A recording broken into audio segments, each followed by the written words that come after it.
First one ఏంటంటే అరిహీనియస్ acid base theory. According to అరిహీనియస్ what is acid, what is base, ఓకేనా. So దాని గురించి మనం ఈ వీడియోలో డిస్కస్ చేద్దాం. సో ఇప్పుడు చూడండి, అకార్డింగ్ టు అరిహీనియస్ యాసిడ్, దానికి అరిహీనియస్ యాసిడ్ అంటే మనకి ఏ ప్రాపర్టీ ఉండాలంటే చూడండి, ఏ సబ్స్టెన్స్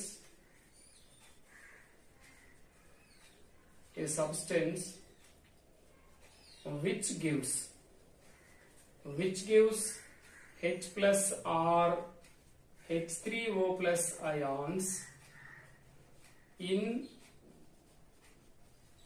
aqueous solution.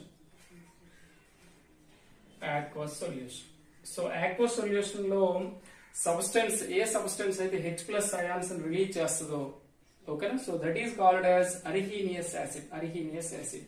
అంటే సింపుల్ గా ఇప్పుడు సపోజ్ మనం వాటర్ తీసుకున్నాం,